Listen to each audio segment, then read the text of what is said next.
Pro Ball Spark. You want good words? Data Languager. Talk real sports with a real man. Come after me! I'm a man! I'm 40! And now, here's the be-all, end-all, know-it-all of high school, college, and pro sports. Aaron Skinny Count with the Skinny on Sports. We're talking about practice, man. I'm the MVP.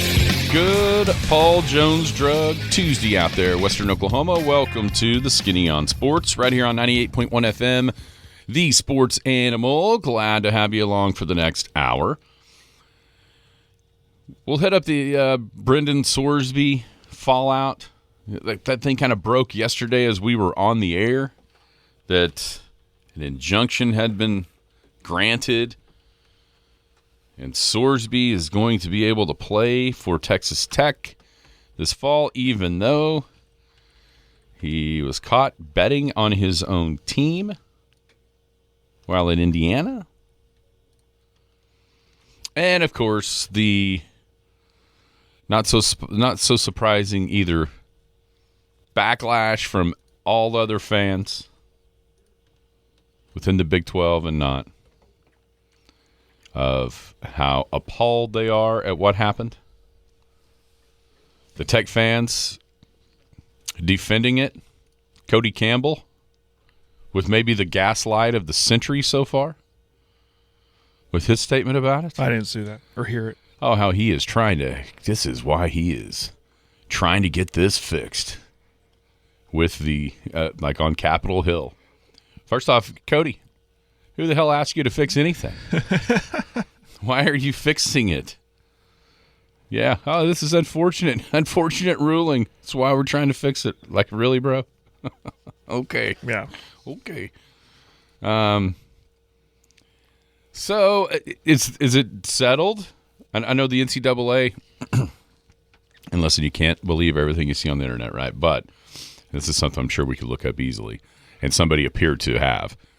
NCAA can appeal this ruling to the district court in Amarillo. But the dates don't line up. The dates don't line up. And, oh, by the way, there's 4 district judges in Amarillo. Guess where they went to school. Yeah. Could have guessed it. Yeah, that was – I think that was what was so, if you want to call it brilliant, by his lawyers, is that the injunction that got filed, it's normally like a 9-month process to be able to get an appeals hearing. Well, who cares in 9 months? I mean, as far as him playing, that's already that ship will have sailed. Because here we are in June, 9 months from now, it's the NCAA basketball tournament, not the football playoff. So is this it? I mean, are we done here? Is he playing?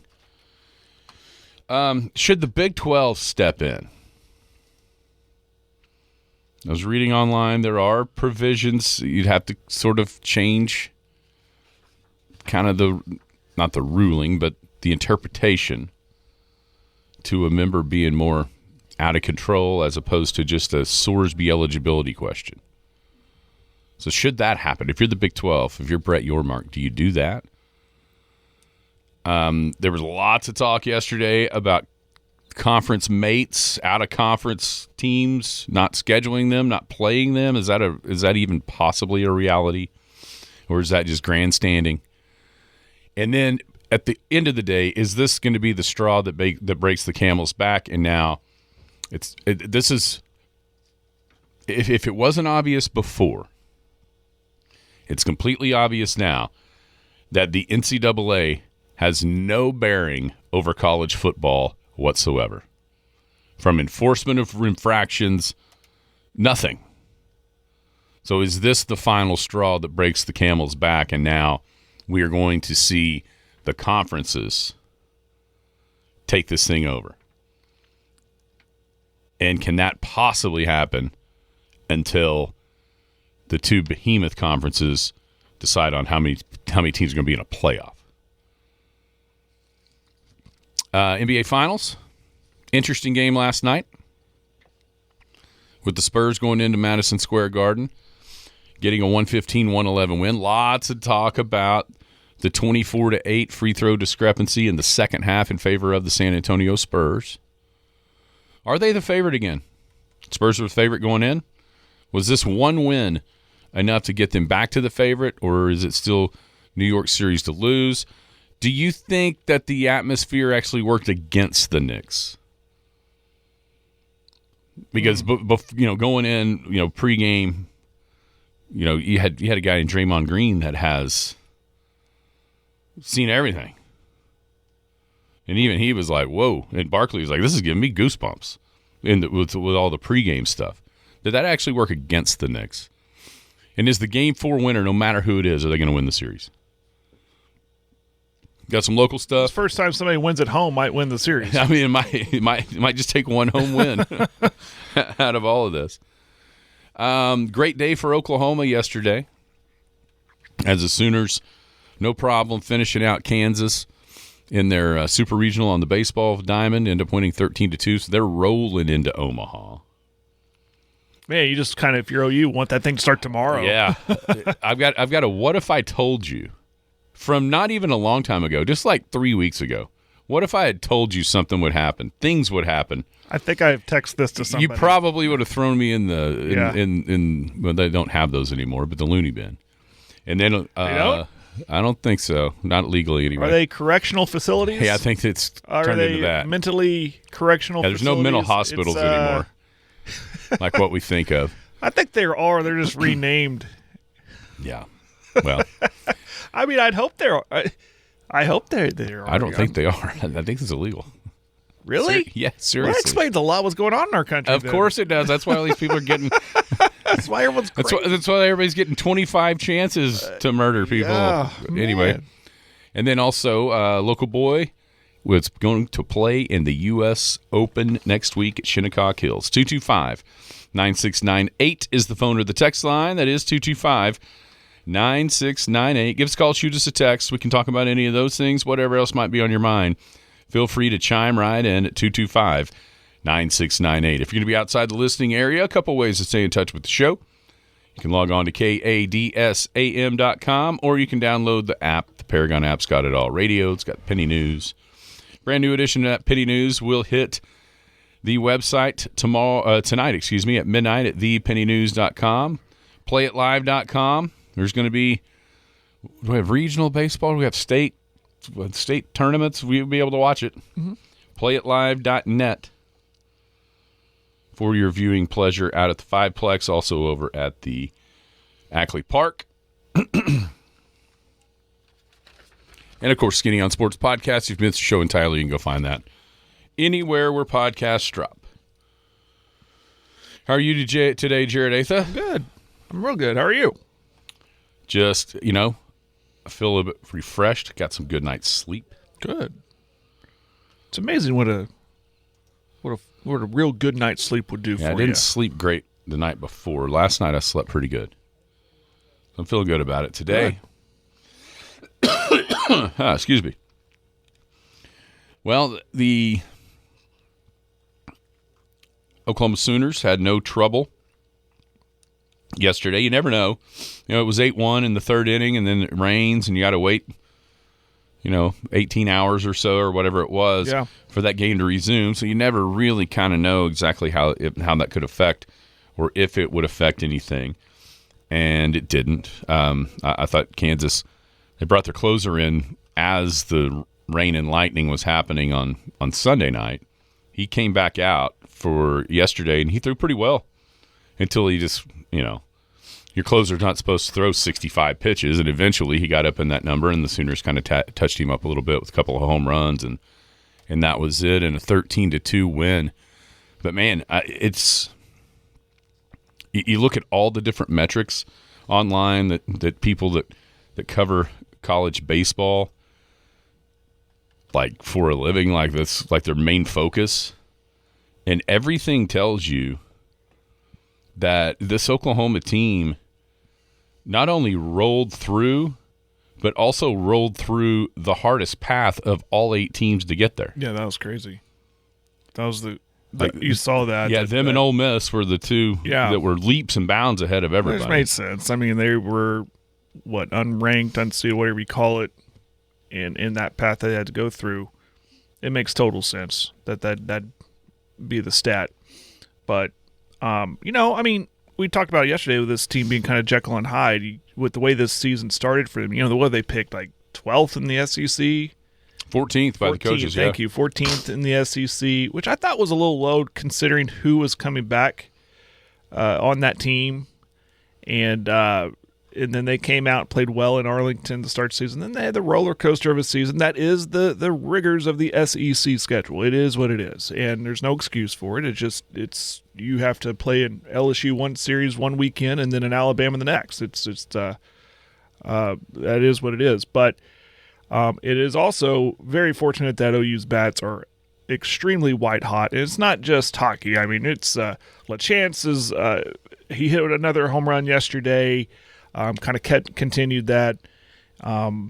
Good pitching. They're talking about how Johnson will go well into his bullpen, and for good reason. He trusts every arm that he throws out there on the bump, and when you get good performances like he's gotten in this postseason, it gives you a chance. So it's kind of been the perfect storm for OU, and like we said, we hope it continues. If you're a Sooner fan, hope it continues on Saturday afternoon against Alabama. In case you're wondering, and I think that's what we all did as soon as OU punched their ticket was, okay, we know it's Alabama, and you immediately go back. Okay, they won 1 of 3 at Alabama, and all 3 games are fairly close. So you maybe expect a pretty good game on Saturday afternoon. And I was worried, back to the series with Kansas with the rain delay and everything. It had the first rain delay before the game even started. And then they had that big, second inning. And I remember looking at my wife and saying, they better, because I checked my phone again. I went to the radar up there in Lawrence, and I saw another storm coming because that was about the time the sprinkles were hitting. I said, they better get all the runs they can right now because I think there's going to be another weather delay. And then they might have to hold on to win this game. And then the big concern was when they delayed it to the next day, to yesterday. I thought, man, can they, you've seen that. You've seen, momentum totally shift after big delays like that, and they just kept it going. And it just further proved to us that this hitting streak that they're on, this offensive explosion that they're on is a thing. And you certainly hope, we'll say it tomorrow and Thursday and Friday, you certainly hope that they continue to hit like they're doing right now because it gives them a real good chance. There's that question that was asked, the field's set. Who's your favorite? Who's the favorite? And everyone's like, well, watch for this team, watch for that team, watch Georgia, Texas, and everyone. And then it finishes with, but look out for Oklahoma because they're really, really hot. Probably one of the hottest teams right now in this tournament. Yeah, and that's the thing that's the fickle nature of baseball, though, right? Because it who's the favorite? Who's the best? Oklahoma's nowhere near the best team in the country. Not at all. They're playing like it at the moment, but they're not. Yeah. And the bats, they just need it to go. Here's the thing. Yeah, they're going to cool off sooner or later, but is it going to be sooner? Can it last another week? That's all it's got to do. Yeah. It lasts just like another week and a half. It really reminds me of 2022 when they just got really hot in the they didn't lose a game until the finals, but it just aligned well and everything worked for them in that series or that season, and it kind of reminds me, and I guess that's just the staple of a Skip Johnson team. He just gets them playing at the best at the right time. But it'll be interesting. But I think this team has better pitching than that 2022 team. Oh, as depth is concerned. Okay, there ain't no Cade Horton running out there. No, this year. I'm not saying that. I'm saying if someone gets in a pickle, he is, like I said earlier, he's really comfortable. How many they say he has on his roster as pitchers? He's really comfortable just going in and rotating them in. I saw that the average velocity Oklahoma leads of the 8 teams, like throughout the entirety of the pitching staff, just shows you. I mean, it's just a power arm type of thing, and a bunch of them. And here's the thing, yeah, the bats have been absolutely incredible. There is no doubt about that. But I think you got to give a little bit of credit too, especially the last 4 games. The Georgia Tech thing wasn't going well. It was 8-2, and then they held it there. Right. And then the Monday game at Atlanta, 7-3, and then they held it there. After having to go a doubleheader the day before because of all the rain, And I think that that's the underrated part of what they've done here is how well that Skip Johnson has been able to manage the pitching staff to have guys still available, especially at the end of last weekend, after the long weekend, to still have guys available and like toward the top of the, quality arm list and not just throwing somebody out there. Mm-hmm. It's easy to do this week. I mean, it was just 2 whippings. So you could kind of manipulate however you wanted to. But last week, I think, is where, especially when you got to Monday and they started showing who's available, which arms are available, and you're like, wow, just about everybody, which is pretty wild considering what it took to get there. So that is it's been a heck of a turnaround. Here's my what if I told you, Jared. What if I told you 3 weeks ago that the Oklahoma City Thunder would not be in the NBA Finals, the Oklahoma Sooners softball team would not be at the College World Series, but yet the baseball team would? Yeah, no, I'd pose that question minus the Thunder part. Like, nobody in their right mind going into the fall or the softball and baseball season would have said, okay, only one team's going to make the World Series. Who is it going to be? Everybody would have said OU's women. Mm-hmm. Yeah, so no, it's crazy.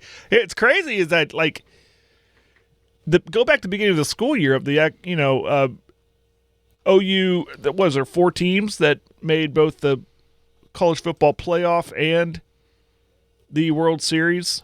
Ole Miss, Alabama, Georgia, Oklahoma. Right. Yeah. If I'd asked you that beginning of back in August, would you think?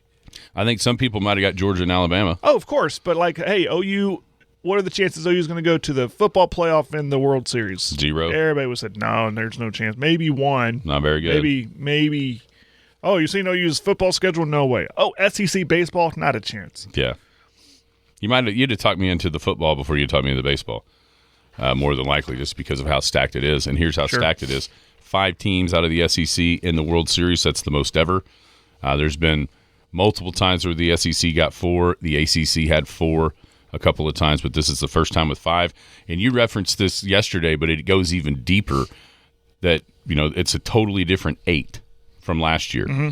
Well, if you go back another year with the 24 teams, only one's been there twice. You know which one it is? No. North Carolina. Oh. They made it 2 years ago, and they made it this year. Other than that, every team has been different, and that's just the parity. And I also think because of that parity, you're starting to see college baseball become more popular. Yeah, I think there's a couple of reasons. One, the parity, and it feels like everybody's got a chance, and a real chance. Like you're seeing Sun Belt teams in the College World Series. It's one thing to win a game in March Madness. You don't feel like the little guys have a good to decent chance of actually making the Final Four. In baseball, you do, because it's been proven that they can. So that's number one. And number 2, outside of some of the kind of jackassery that we're seeing with the bat flipping and all that, outside of some of that, it also feels like the last pure college sport. Yeah. Because you don't think these guys are making very much money. I mean, they're making something. No, it's like – it's not. The NIL is a part of it, but not necessarily. Depending what school you're at, it's either football or basketball, and then maybe baseball. Maybe, and so it at least has the feel that these guys are playing because they love to play baseball in college, not because they're getting paid a couple of $1 million to be there. Now, I'll admit I don't follow the transfer portal in college baseball as closely as maybe we do for football and basketball, but I know it's there. But Jackson Willis feels like he's been there forever. There's some stability. I think that's across the nation too. I'm not just pointing out OU, but it's the same guys are sticking around and developing there at the school they committed to. And yeah, I agree with you. It feels like it's more of a the sports you grew up with in college, because you are seeing multiple guys be there for a long time if you watch. So and then I'll continue to say this: college baseball has an even better chance to really become a thing a year from now. because there's a pretty good chance we're not going to have Major League Baseball. So if you want to watch baseball, it's going to have to be college because of what the impending lockout or what could be coming with the financial.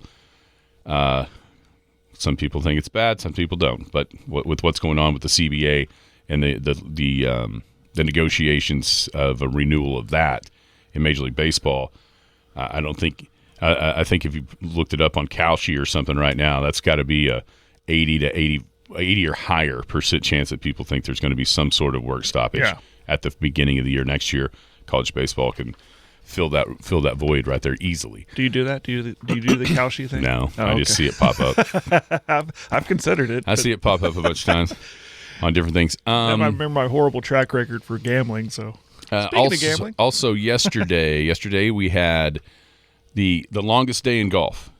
And that is sectional qualifying for the U.S. Open. There were 43 spots available at 10 different locations across the country. It's 36 holes. It's an absolute grind. And the Golf Channel, they picked this thing up a few years back to start kind of ducking in and out of different locations because, you're not going to televise every shot because there's so many guys. But they do pick up a lot of times the playoffs, and to let you see what happens as these guys attempt to qualify for Shinnecock Hills coming up next week. There were some local guys. I know Quade Cummins played up at Springfield, Ohio. He shot 73-70, which is 3 over an even par. He was well back of where he needed to be to qualify. Clayton Keck from down there at Altus, same way. He was pretty far off. But then we had our man Ryder Cowan down at Palm Beach Gardens, Florida. He shot 1 under the first round, which was a little bit off of the pace, but he followed that up with a 5 under par round of 67 to finish 6 under. It's cool to watch the leaderboard. I'm sure if you're him, you hate it, but to see okay, is toward the end, there was about 7 guys for 4 spots that were even really in the running. And he was already in at 6 under. Miles Russell, 17-year-old kid that's been in the national golf conscience for a while now.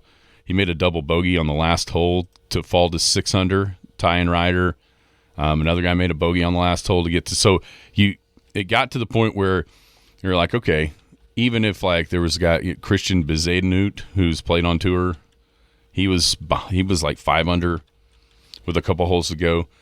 But it did get to the point where even if he passed, there was still going to be some sort of playoff for a spot or two. And it ended up that 2 guys finished at 7 under, a 17-year-old amateur, and then a pro from Canada. And then you had 3 guys, Ryder, Miles Russell, and Tyler Collett, all finished at 6 under. And so they had 3-way playoff for 2 spots. So, okay. I mean, you're when you go to this thing, no pressure. You're either going to be in or the first alternate. And then from there, depending on the strength of the field at your qualifier, you get kind of put in order if you are the alternate. And, probably a couple of those a year get in. You just hope that you're toward the top of that list. Yeah. But anyhow, they went to the first hole. They all had par putts. And 2 of the 3 missed, and then Ryder Cowan poured it right in the middle from about 3 feet. And so, what a great day! He qualifies to go play the U.S. Open at Shinnecock Hills. I racking my brain for guys from around here that have played in a major. And when I say around here, I mean like Western Oklahoma. Rocky Walcher, I remember him playing in the U.S. Open years ago at Olympic Club, which that'd have been 1998, I believe. So no, he played in one. Quade still hasn't. He hasn't played in a major. He's played on tour, but not, you know what I mean? And so, gosh, there's not very many. And so congrats to Ryder. That's an awesome accomplishment for him. And so he'll be going to Shinnecock Hills here in a week to go play in the 126th U.S. Open. So really cool deal there. Very for cool. Sure. And then there was bunch of different OU and OSU guys that qualified. Some that didn't have to go through yesterday. I know Max McGreevy, another OU guy, went through yesterday to get in. That a former OU guy. But then you've got some current OSU Cowboys. Eric Lee was one of them I know that qualified. Preston Stout already qualified because he won the individual national title. So he's already there. I think there was one other current Cowboy or off this last year's team that won the British Amateur last summer, and that got him exempt. It may have been Ethan Fang.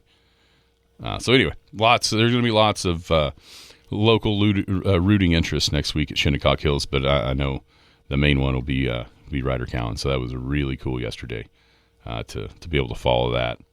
Didn't get to see his playoff live because they had another one, but as they were kind of changing holes, they went to Florida for a little update and showed what happened, and you got to see the second hole because those two guys had to keep on going. The two guys didn't make par like Ryder did, so very cool. And that Miles Russell just turned out, you know who his caddy was? No. Charlie Woods. Oh, wow. Yeah, so I guess they're buddies, both going to Florida State when they get done with high school. So down there at Ryder's qualifier, 3 of the 4 guys that got through were amateurs. 2 17s and him. That's awesome. There was a bunch of amateurs that made it through yesterday. That is cool. So, Shinnecock Hills, one of the legendary courses in America. And Ryder gets to go up there and play it. Can't wait. It's going to be cool. All right, when we come back, we'll hit a little NBA Finals. Skinny on Sports on a Paul Jones Drug Tuesday.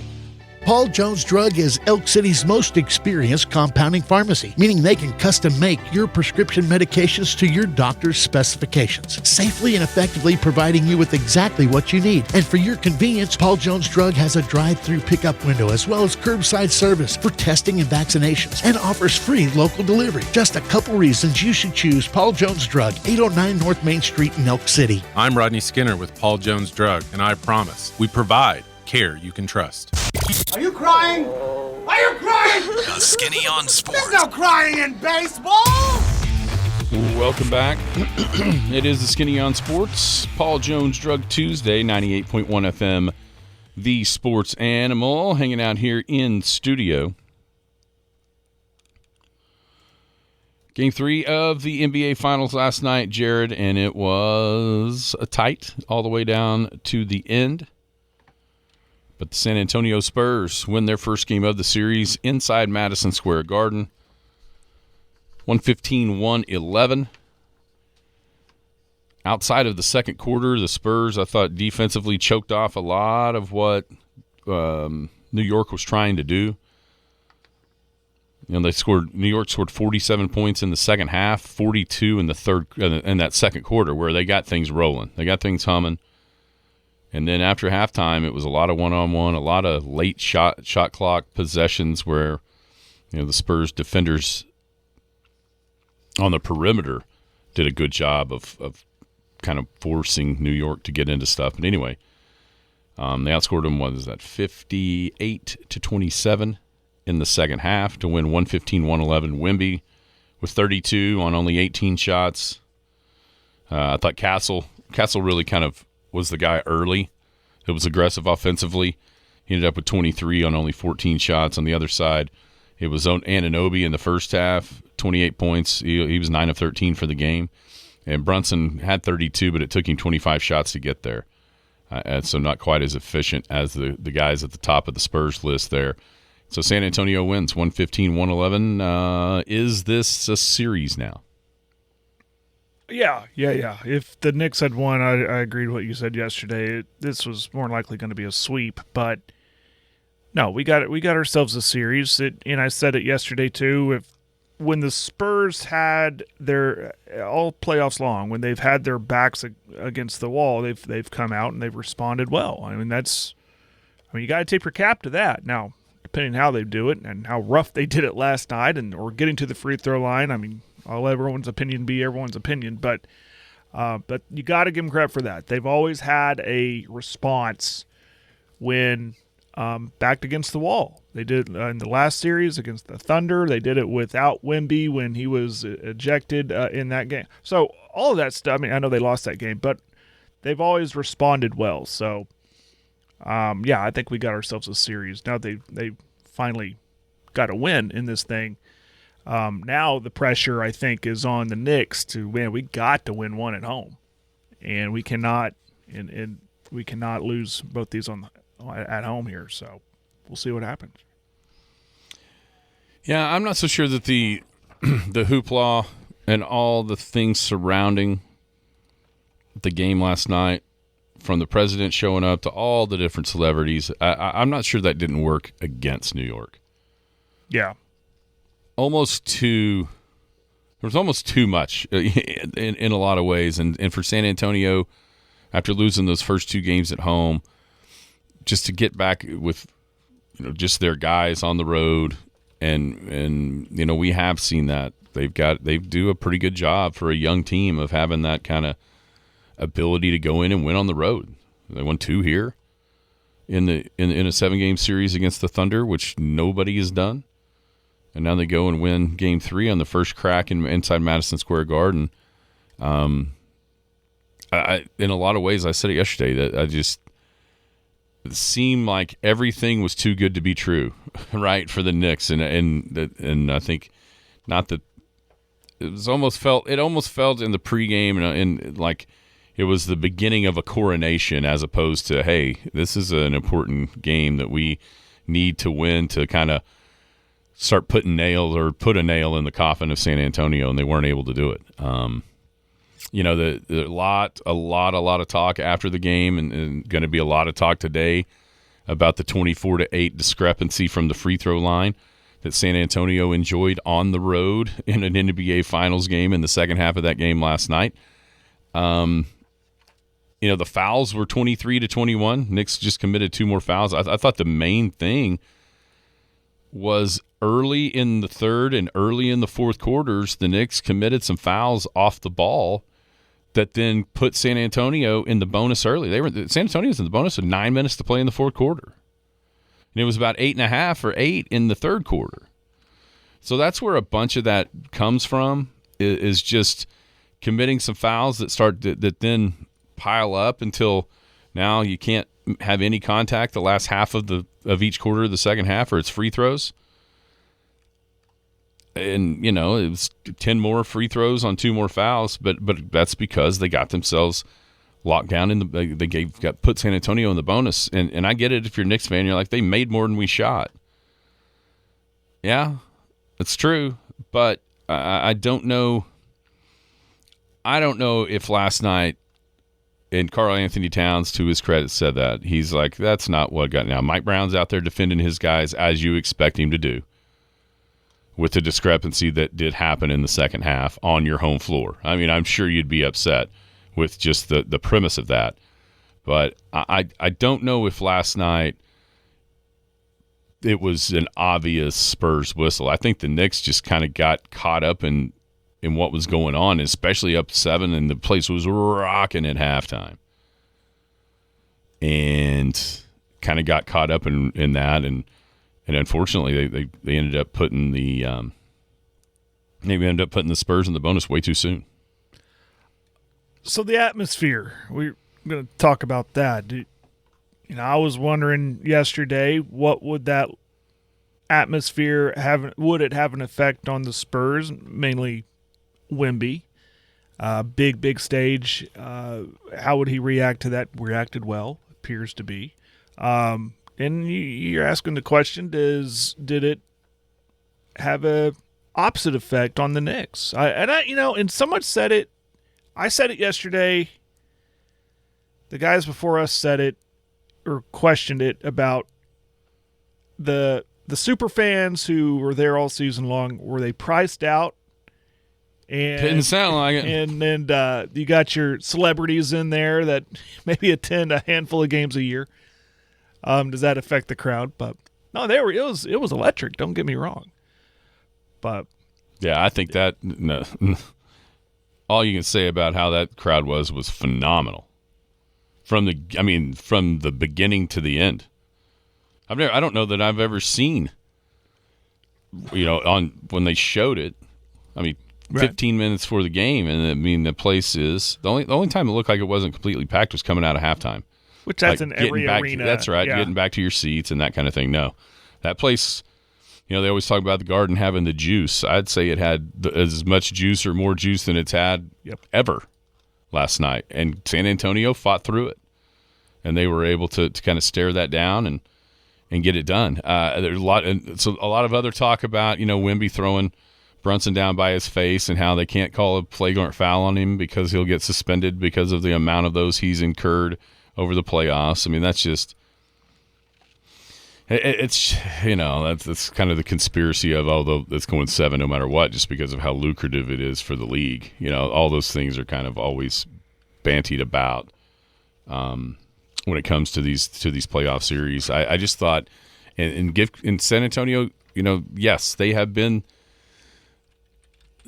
shot more free throws in these playoffs than their opponent, and especially in wins. That was a thing. If you look at the Thunder series, they would have double-digit more free throws, but it also speaks to the games they win are when Wembanyama is aggressive and he's not out trying to be a guard. What happened? 3 of the first possessions were dunks because he was down in the lane catching lobs like he should, and I think that leads to them even being more aggressive guard-wise and attacking downhill. I mean, how many times in the first half did Castle just duck his head and go right to the front of the rim?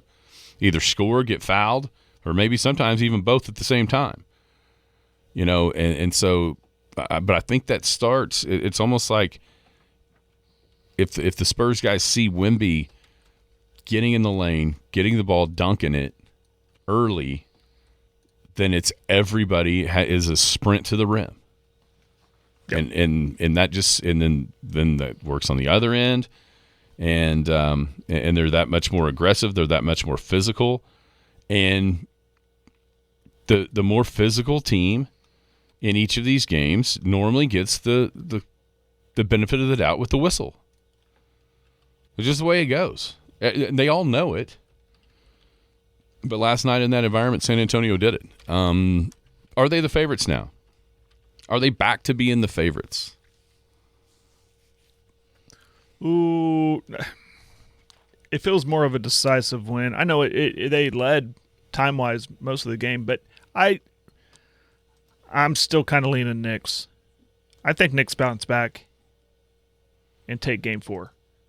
But it's close. It's very, very close. I'll stick with the Knicks being the favorite. You think this turned things? You think this is a game will go like it was Game 3 where Spurs figured it out? Maybe. I do think whoever wins the next game is going to win the series. I agree with that. Yeah. I do think whoever wins the next one's going to win it. Yep. Because that puts the Knicks up 3-1, even though San Antonio would have 2 of those games at home. And then if San Antonio makes it 2-2, now they've got a 3-game series with 2 of them at their place.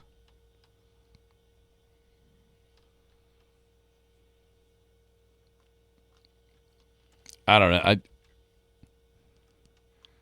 Part of me thinks the Knicks are going to win tomorrow night.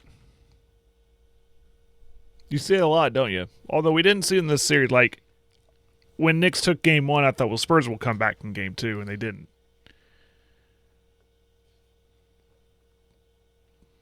But I feel like they'll take Game 4. And then, the pressure of these home games on the Knicks, which seems weird to say, but it's gonna get higher. Like last night was almost like a mulligan to enjoy it. Now it's like, all right, well, you don't feel like you can afford to drop both at home, even though you won both on the road. And, now it's back to a 3-game series. So there's a lot of pressure there. And then, of course, if it does get to a Game 6 with you up 3-2, there's that feeling of, oh, we can't lose this one because we're not going to go back and win a Game 7, which is really weird because it feels like they've been in complete control of this series until last night. And now it's like the scenarios that I can come up in my mind, they're all like putting major pressure on the Knicks. Not only 53 years since you've won a title, but just, and I think that's part of that's a kudos to San Antonio and what we've seen out of them in these playoffs.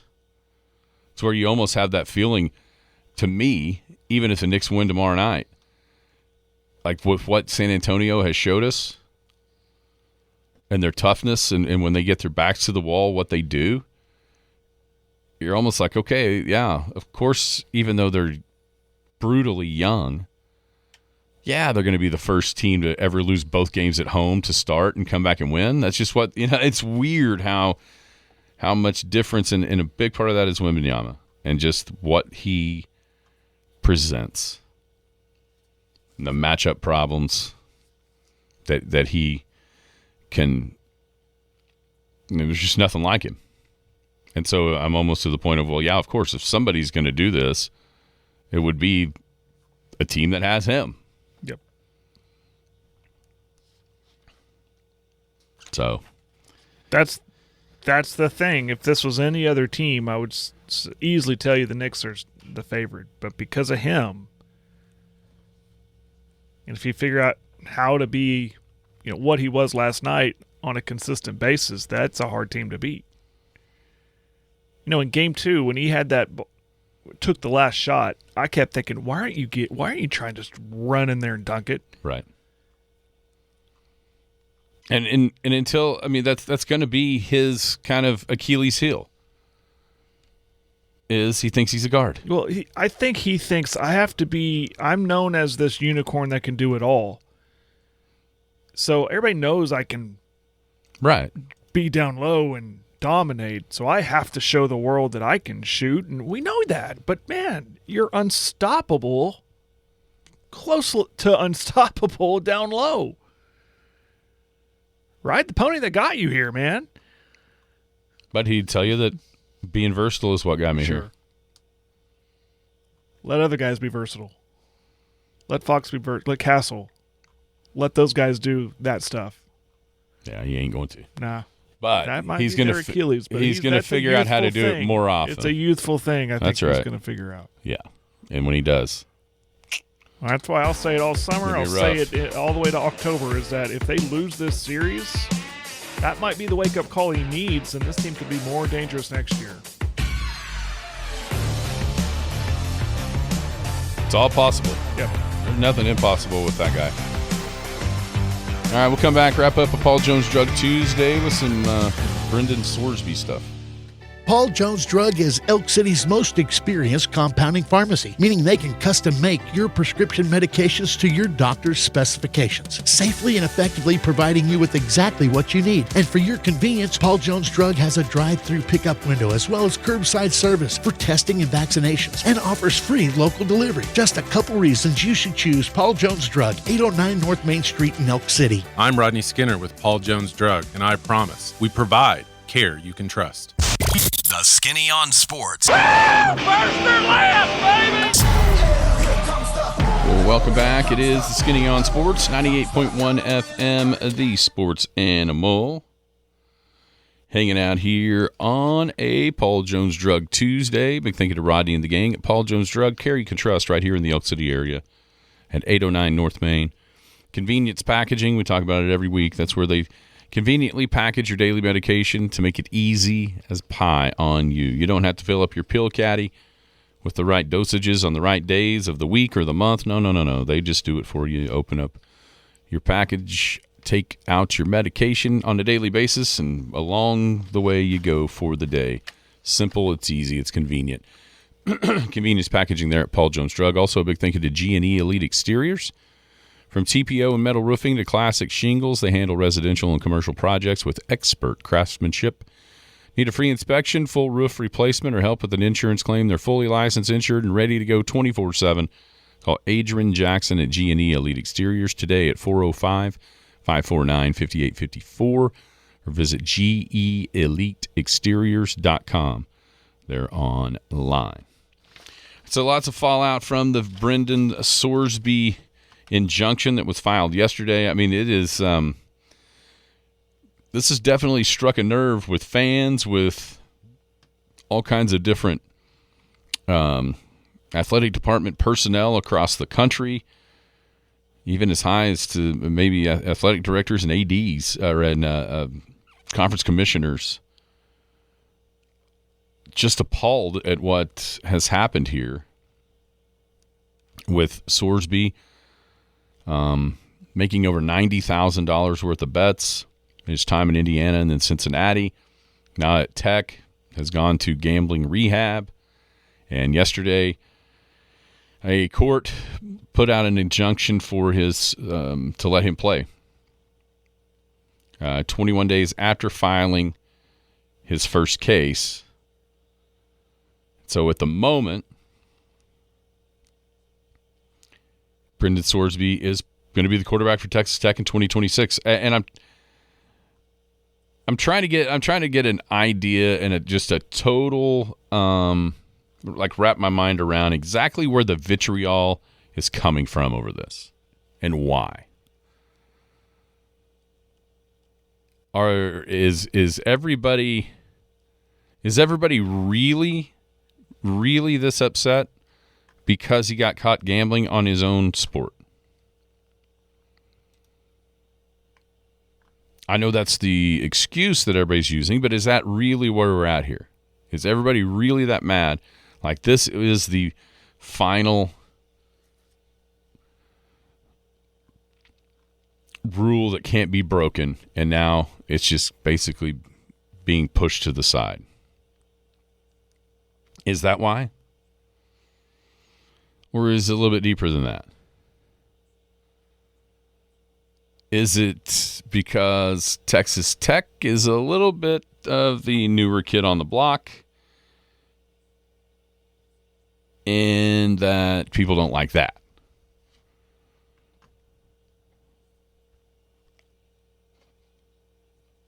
I think a lot of people are upset about the gambling on not only the sport you play with, but gambling on the team that you're a part of, a la Pete Rose.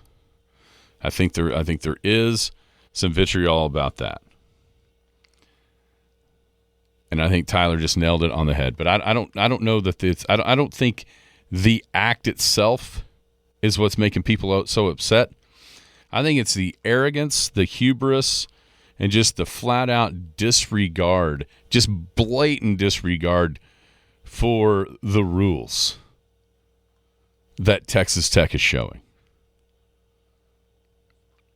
That's why I think everybody is so upset. The act itself, sure. There is that element of, well, if we're just going to let people gamble on the games, then us as viewers don't know how real it really is. Are we turning college athletics into the WWE and it's all scripted behind the scenes? We just don't know it yet. I get that idea and like the innocence of the game and the innocence of any college sport going away if this is allowed to happen. I totally understand that. But I also think that, oh, come on, AJ, Tech is too. Tech showed their arrogance by taking him. Everybody, the people behind the scenes knew that he had been basically caught gambling on his team, and that's where if Tech's not showing that, then don't let him play. I think that's the part where Texas Tech is going to be culpable. Maybe they're not culpable yet because they're not the ones that filed the lawsuit, and they're not. But they are the ones that took a guy that they knew had gambled on his own team, and now they're going to willingly play this guy who broke the cardinal sin of sports. That's where Tech isn't necessarily culpable in the court proceedings that are going on right now. Their culpability comes when Game 3, he's fired in there and he's playing.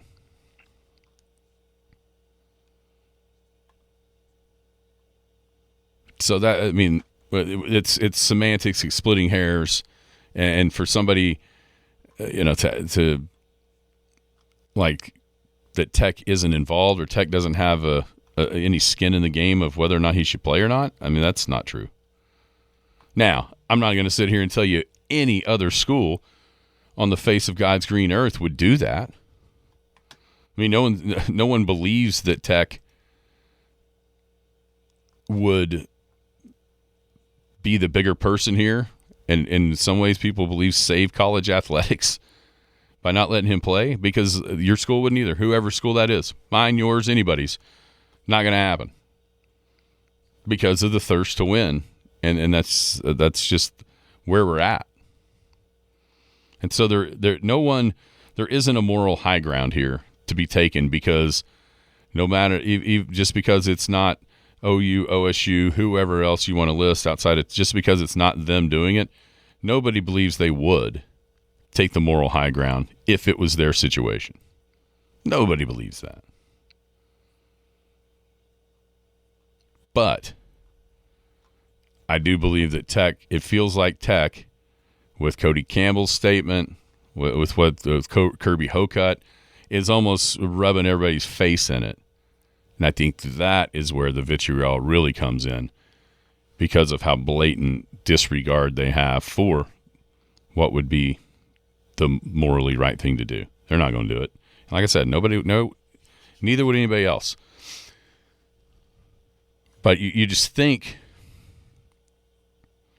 you think of all the different things that have happened to different players, and now this comes about. It doesn't jive. None of this jives with anything we've seen in the history. And to be able to break the cardinal rule of sports and just find a local judge that'll help you out. I mean, the NCAA is done. I mean, what else can they do? Texas Tech, or Brendan Sorsby, if we're going to not say Tech, Brendan Sorsby and his lawyers just put him in a locker and said, NCAA, literally nothing you say goes. And here's why. And that's certainly not the way that it ought to be. It's not the way it should be. But unfortunately right now it's the way it is, and it's the way it's going to be. And what is the limit? You know, I saw the Honey Badger. I've got 2 years of eligibility left. I went to the NFL early. Who's going to stop me?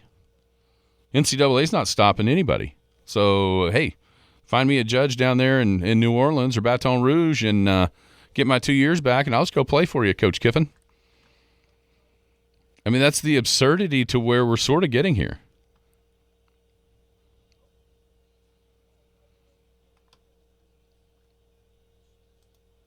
And so it's the tipping point. There's no doubt about that. And eventually the Big Ten and the SEC are going to decide, or going to start agreeing upon how many teams should be in the playoff. And once that happens, then the next job to tackle is, how do we run college football? Because it's going to need new leadership. Because the NCAA fumbled the ball for years on a lot of this NIL stuff. They could have just bit the bullet, agreed to a pay scale with these players a long time ago, and they didn't. And so now they're going to be pushed out. Now Congress trying to get involved. You know, I don't know. I don't know how much that's a great idea either. But I think we've been talking about this for a while now. What will college football look like? When will it be, you know, the NFL model of two giant conferences that kind of govern themselves? I think here we are. This is the beginning of the end. This is the beginning, the landmark court case that drives college football there. Because at this point, at this point, there's no rules. There's literally no rules. I mean, what rules are there? The precedent is set that no matter what the rule is, I can find a judge sympathetic or close to my school, and I can play no matter what I did. Unless either the schools, their conference, step up and do something, which even then, don't know how you could. I mean, if you're the Big 12, are you wanting to get in a legal fight over Brendan Sorsby? Probably not. You're probably not.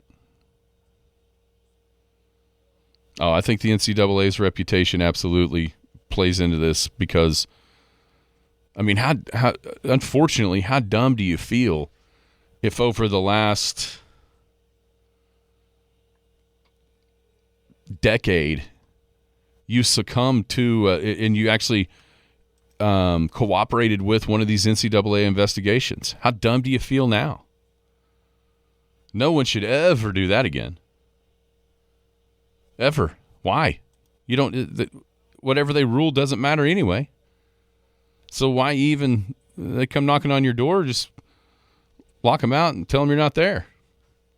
There's nothing you can do about it. And even if they do rule against you, you can just sue them and say no. Nope, sorry.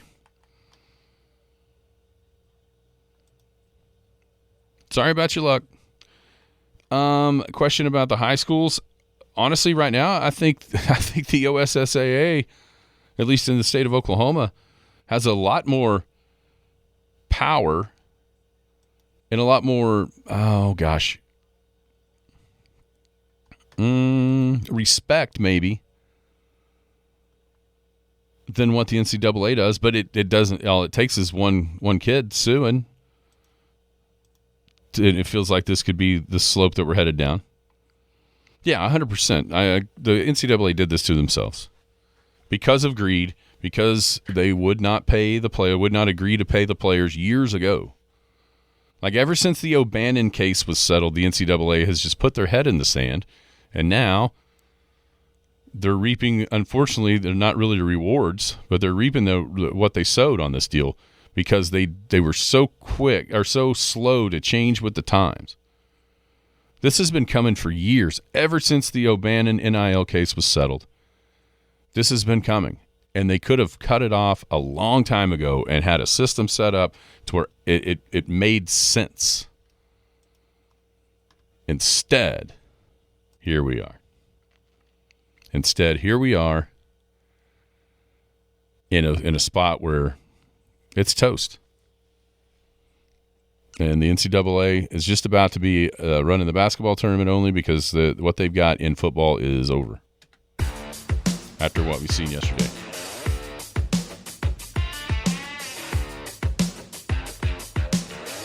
Yeah, it's true. The guys with ankle monitors played, so maybe it's already done there too. It's crazy. Everybody have a great Paul Jones Drug Tuesday. We'll be back tomorrow. By the way, Game 4 NHL tonight. You've been listening to the Skinny on Sports podcast with Aaron Cow. Be sure to hit that subscribe button to get alerts of when the latest podcast is available. Thanks for listening. That ball is blistered